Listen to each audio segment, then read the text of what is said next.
نباید بذاری خیال و ارادت ضعیف. من واقعا دوست دارم. حتی یاد خاطراتت افتادی. اوری تو اون زندون نشسته و منتظر من. خاطرات گذشته که هیچ. اگه دیگه خود گذشته هم بیاد جلوم وایسه اون وقت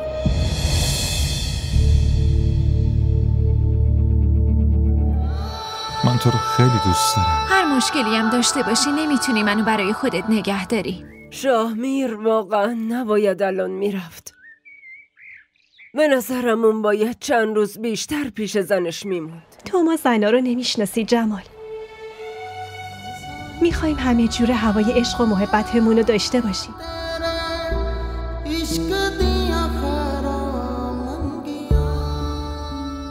کارتون انجام شد. این آدرس خونه قیصرخانه.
شاهمیر واقعا نباید الان میرفت.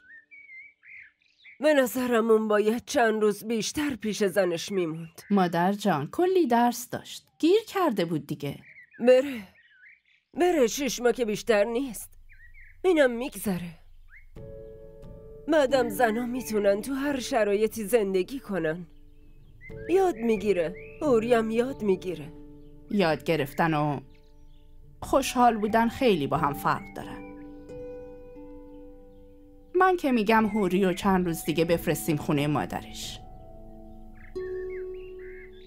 منظورم اینه اونجا پدر مادرش هستن، دوستاش هستن. با اونا که باشه دلش هم باز میشه، وگرنه اینجا روز به روز افسرده تر میشه.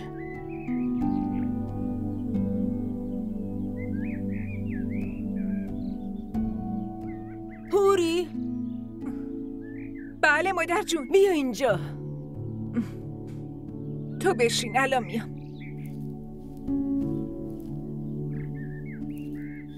بله مادر جون. بیا اینجا بشین پیشم. بله مادر جون. ببین دخترم، اول بگم که اینجا خونه خودته. تو همه عمر تو باید اینجا باشی ها؟ ولی تو تازه ازدواج کردی. به اینجا هم که عادت نداری. پس اگه دلت میخواد خب برو یه چند روزی پیش پدرت باش. ولی چرا مادر جان؟ خب میری اونجا مامان و بابات و دوستاتو میبینی، یکم هم سر حال میای. الانم خیلی سر حالم مادر جان. من خوبم. ولی دخترم چند روزی رو برو خونه مادرت. خب پس منم باهات میام. به این بهونه تو شهرم یه گشتی میزنیم. شما هر وقت خواستین برین من باهاتون میام. ولی هر روزی رفتیم همون روز برمیگردیم. این چه مدلشه؟ دخترها دنبال بهونه برن خونه مادرشون. بعد حالا تو قبول نمی کنی؟ باشه پس هر طور میلته. هر وقت دلت خواست بلا فاصله به من بگو. خودم میبرمت اونجا. کجا میخوایم بریم؟ خونه مامانت. واقعا؟ دیدی؟ چه ذوقی کرد اسم خونه مامانشو شنید؟ دفعه دیگه که میخواد بره فقط نگاهش کن. یه جوری میره انگار از زندان فرار کرده. مادر جان از دست شما قیصر مگه ولم میکنه؟ با خودش میرم با خودشم برمیگردم. خوبه دیگه، وگرنه تا 1 سال دیگه هم بر نمیگردی. مادر جان شما اصلا هیچ وقت خوبیای منو نمیبینی. عروسی داداشم رفته بودم 15 روزه بر نگشتم. چرا بابا؟ همینطوری دارم شوخی میکنم باهاتون. راستشو بگم این 2 عروسی که دارم از نوه هم برام بیشتر عزیزن. انشالله خوشبخت باشین، همیشه سلامت باشین، آرامش داشته باشین هر 2 تاتون.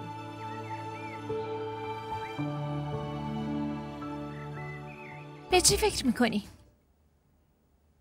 باورت نمیشه اومدم؟ آره فیروزه، اصلاً حتی فکرشم نمی کردم که بیای اینجا. منظورت چیه شاه؟ برای چی اومدی آخه؟ من که داشتم برمیگشتم. اوه، یعنی از اومدنم خوشحال نشدی؟ تو ذوقت خورد؟ ببین فیروزه، از راه به این دوری اومدم، درسامو ول کردم، به هیچ کس نگفتم. بعد تو داری میگی برای چی اومدی اینجا؟ ببین شاه، من بهت نیاز داشتم، به خاطر تو اومدم. پس اینو ببین، این بلیت منه.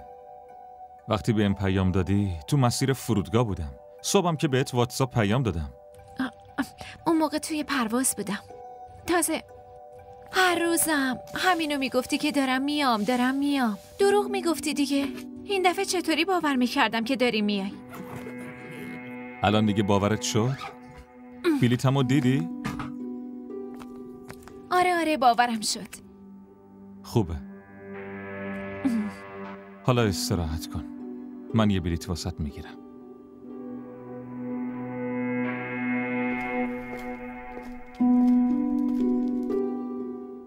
یه لحظه شاه، الان بلیت نگیر. حالا که اومدم میخوام خانواده‌تو هم ببینم. چی؟ چی؟ نمیشه دیدشون؟ چرا؟ میتونی ببینی، ولی آخه اینطوری یه دفعه. منظورم اینه خانوادم خبر ندارن پروازم کنسل شده. الکی بهشون گفتم که پروازم تأخیر داره. خب منم به خاطر تو کلی دروغ گفتم. به دوستام گفتم یه کار فوری برام پیش اومده، خانوادم هم نمیدونن اینجا. فیروزه، خانواده تو و من خیلی با هم فرق دارن. ما راهی نداریم که بخوایم حرفمون رو عوض کنیم. کلام که از زبونمون در بیاد باید پاش بمونیم. به خاطر من یه بار عوض کن. منم به خاطر تو کلی دروغ به مامان و بابام گفتم. فقط به خاطر تو تا اینجا اومدم. بعد نمیخوای منو به خانوادت معرفی کنی؟ ببین اصلا اینطور نیست.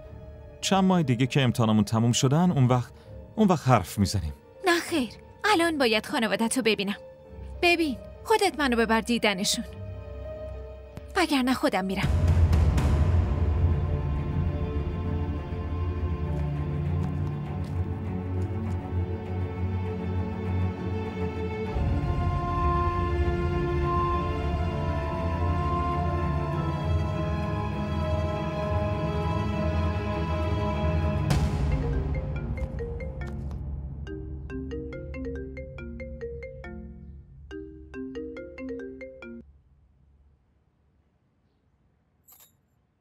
الو سلام. چطوری هوری؟ من خوبم. شما چطوری؟ دیشب یه خواب عجیب دیدم هوری. راستش نگران شدم. چه خوابی دیدی؟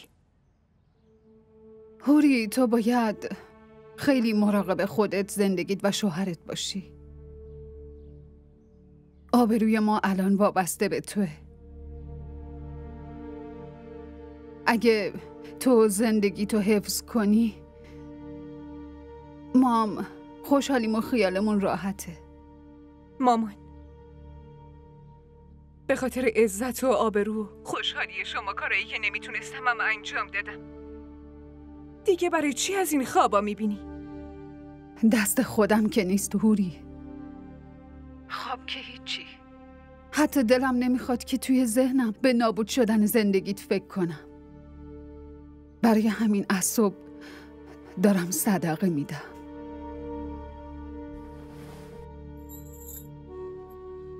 شما نگران نباش. منم یه دختر از جامعه شما. اگه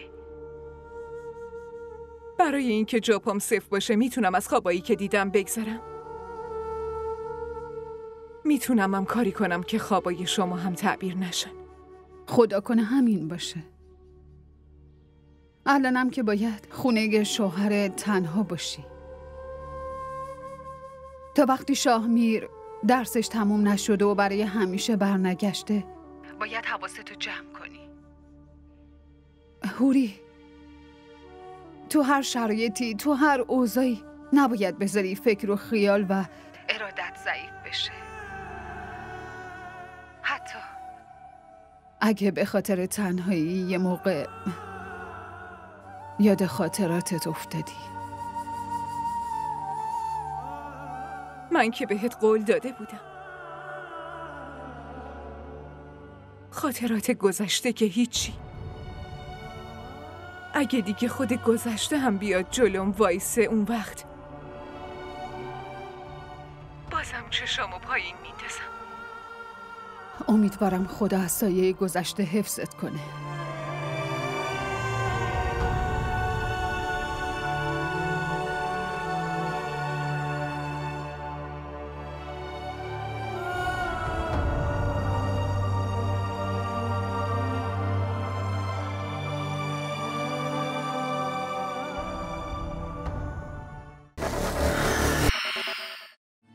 تو رو خدا فیروزه، فقط یه بار با هوری حرف بزن. اون همه چی واسه توضیح میده. الو فیروزه، من هوریم. ما دوتا فقط به زبون زن و شوهریم. به جز اون هیچی بین من و شاهمیر نبوده. اگه اجبار خانواده نبود این ازدواجم نبود. آخه تو خانوادمونو نمیشناسی. اینجا نظر دختر یا پسر رو نمیپرسن اصلا.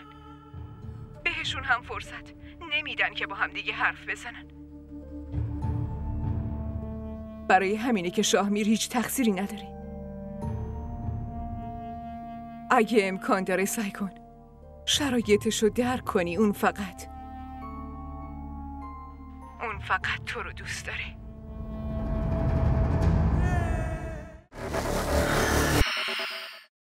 آقا جون، یه رو 20 دقیقه اینجا وای میستیم. هر کی میخواد چیزی بخوره.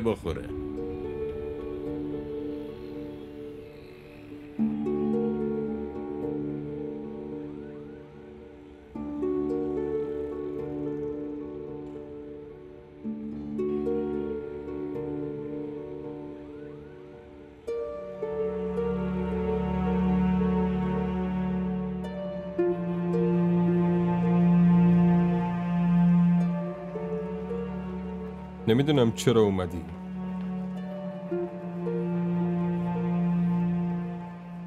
اگه به خاطر من به درد سر بیفتی نمیتونم هیچ وقت خودمو ببخشم. پس حرفمو گوش کن و از همینجا برگرد. بعد تو چی کار کنی؟ معلومه. بقیه مسیرمو میرم چی کار کنم؟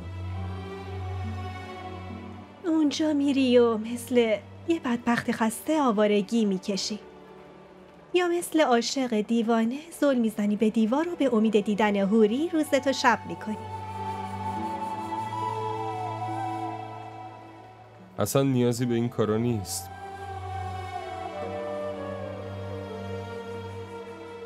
میدونم هوری تو اون زندون نشسته و منتظر منه. خدا کنه همونطور باشه که میگی، ولی نمیذارم تنهایی برگردی. تو هم باید تنهایی ادامه بدی.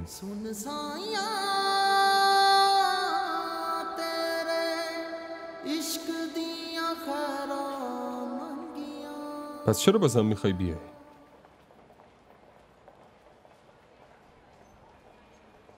تو ما زنا رو نمیشناسی جمال. میخوایم همه جور هوای عشق و محبتمون رو داشته باشیم. هر چقدر ببازیم ولی بازم حاضر نیستیم دوباره تجربهش نکنیم.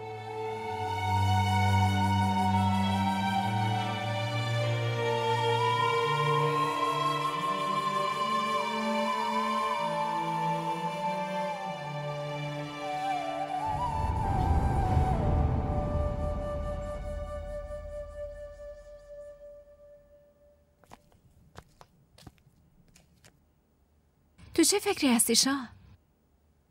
به خانوادت بگو داریم میاییم. چرا حرف تو سرت نمیره آخه؟ گفتم که الان نمیشه. خب بگو کی میشه؟ خودم هم هنوز نمیدونم. ولی من میدونم آدرس خونتونو.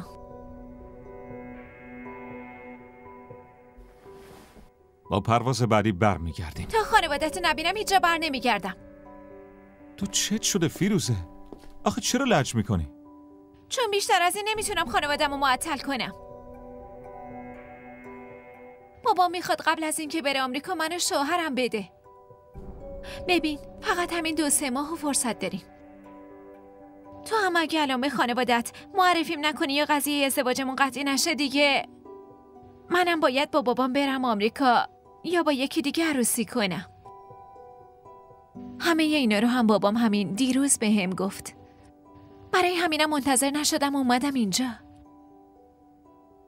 ولی فیروزه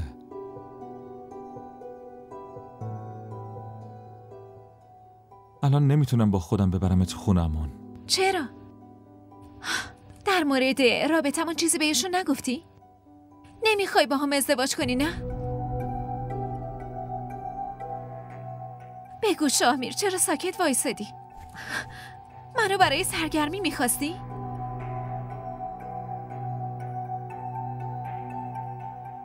نه فیروزه اینطور نیست. خب پس چیه؟ ببین درست حرف بزن. فیروزه من تو رو خیلی دوست دارم. واقعا عاشقتم. پس منو به خانوادت نشون بده. مشکلش چیه؟ چرا منو نمیبری خونتون؟ چون اونجا فقط خانواده من نیستن.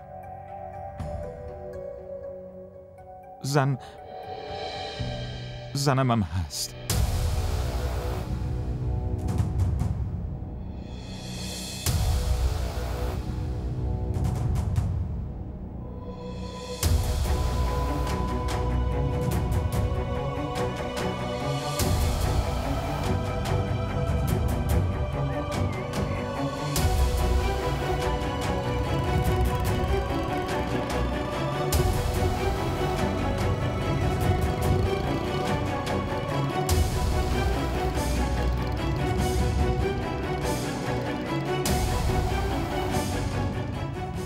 بیماری مادرجان فقط بهونه بود.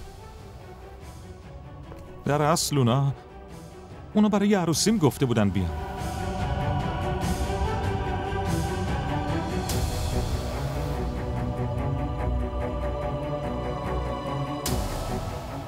فیروزه منو ببخش.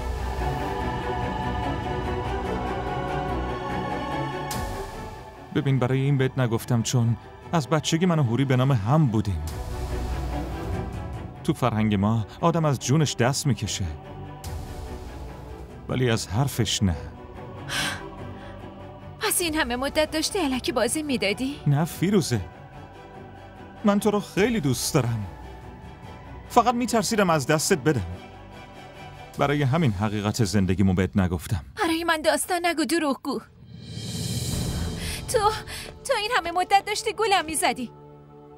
چی میگی فیروزه؟ تو با احساسات من بازی کردی. منو هوایی کردی که همه عمرمو کنار تو بگذرونم ولی اومدی با یکی دیگه ازدواج کردی.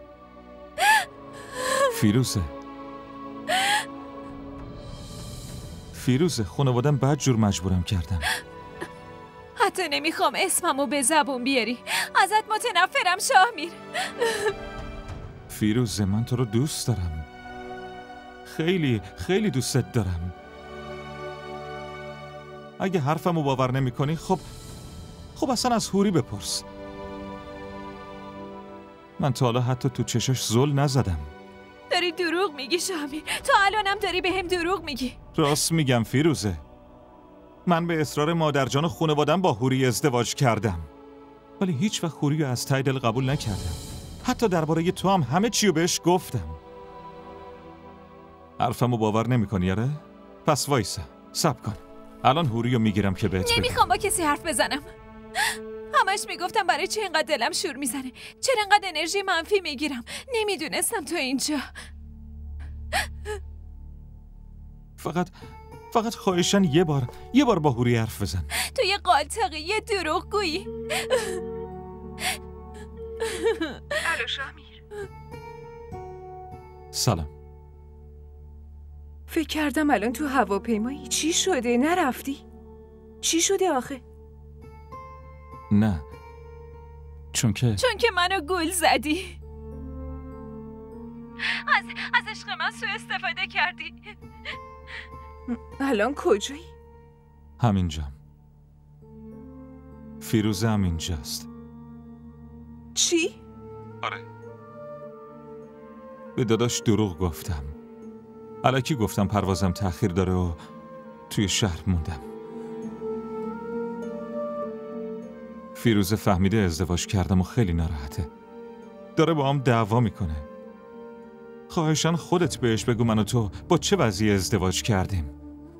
تو بهش بگو که من چقدر دوستش دارم و چقدر بهش وفا دارم.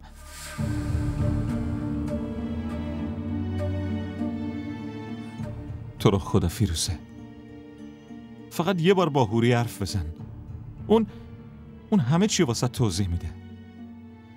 الو فیروزه، من هوریم. ما دوتا فقط به زبون زن و شوهریم. به جز اون هیچی بین من و شامیر نبوده.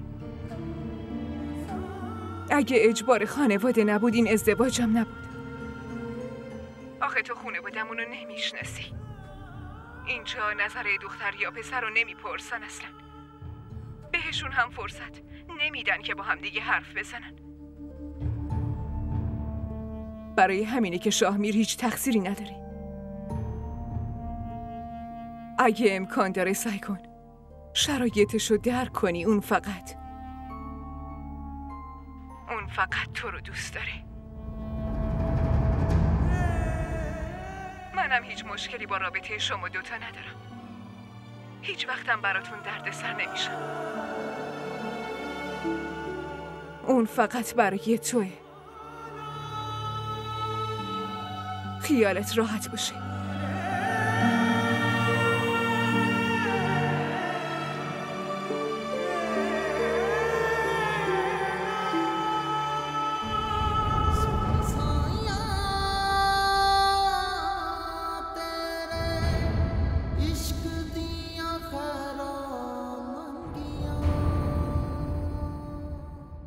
هوری؟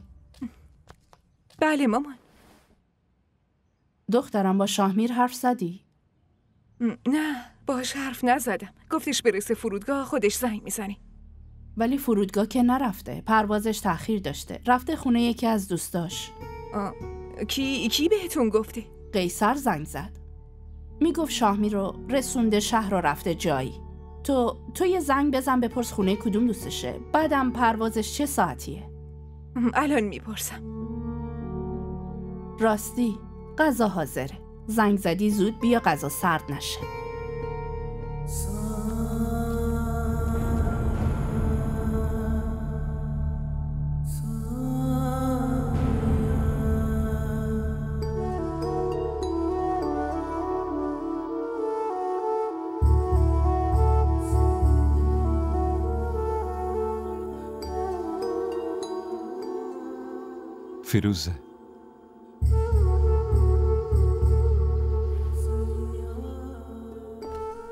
فیروزه من خیلی دوستت دارم. این کارا رو که از قصد نکردم، مجبور بودم.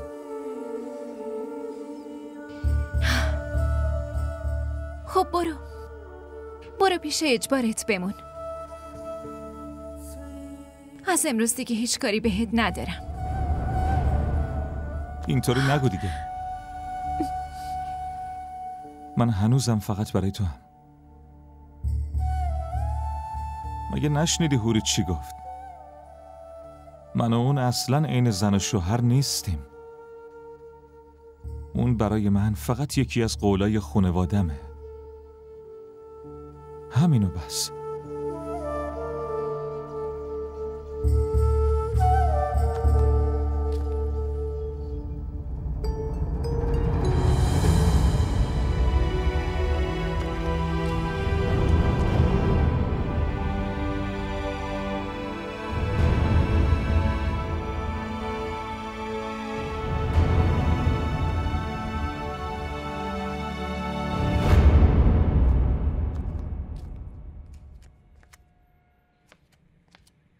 اینو یه بار دیگه ببین باشه؟ بهم خبر بده. ببخشید آقا ارشاد. بله بفرمایین. شما؟ من دوست فائزم مریم. ایشونم دوستم جماله. آها، فائزه بهم گفته بود هم میخواین اینجا بمونین هم یه سری اطلاعات در مورد کسی میخواین. بله خب ما یه اطلاعاتی از قیصر خان میخوایم. یکی از آدمای مهم شهرتونه. ازشون هرچی بهمون بگین خیلی به دردمون میخوره. زیاد میبینمش ولی همه چی خوبه. منظورم اینه که خیالتون راحت باشه. مشکلی نیست، امر خیره. مطمئن باشین پشیمون نمیشید. اینطوری فکر کنید که خدا ما رو برای کمک به یه نفر انتخاب کرده. خب من پسرعموی فائزه. اینو میدونم که اون هیچ وقت آدمای بدی و پیشم نمیفرسته. ولی خب قربونتون برم، من بچه‌ی قد و نیم قد دارم. تو رو خدا حواستون به این موضوع باشه. شما پسرعموی فائزه این عین برادرم میمونید. مشکلی پیش نمیاد. شما نگران نباشین. اصلا ضرر نمی‌کنین. فقط میخوایم آدرسشو برامون پیدا کنید. باشه چشم. همه سعیمو میکنم. تشکر.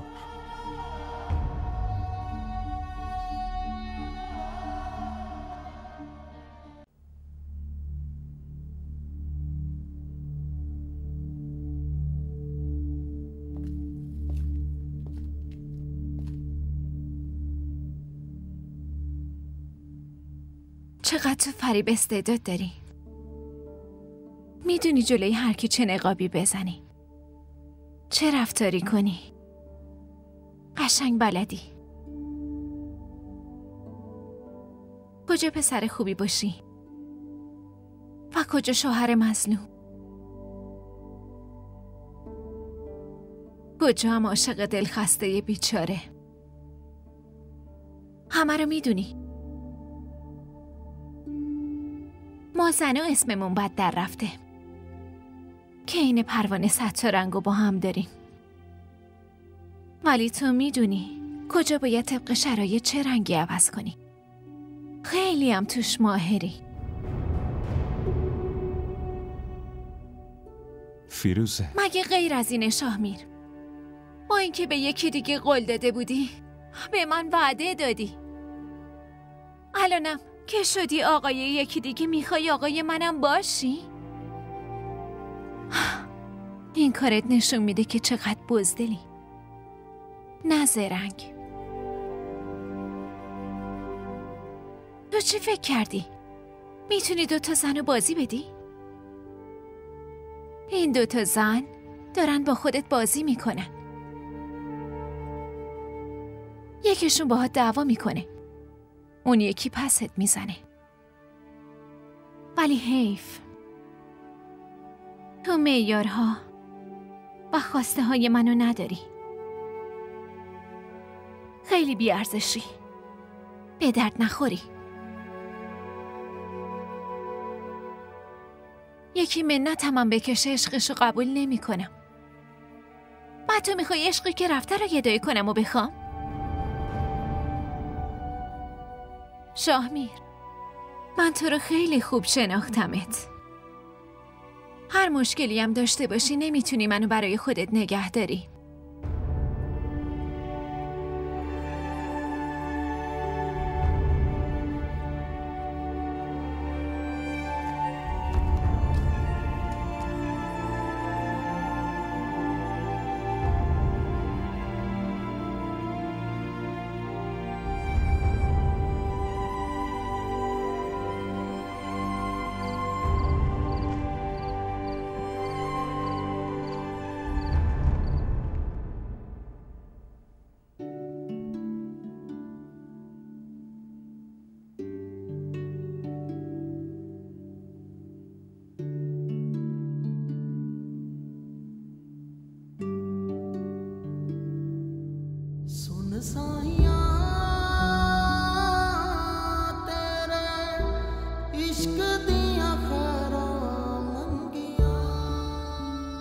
کارتون انجام شد.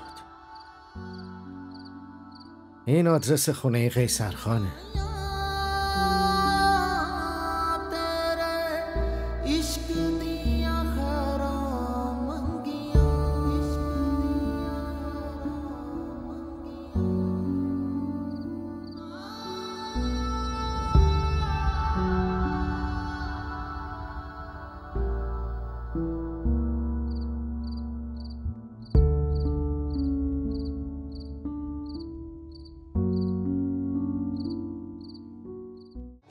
این ویدیو رو لایک کنید، کانالمون رو سابسکرایب کنید تا از سریال های جدیدمون هم آگاه باشید.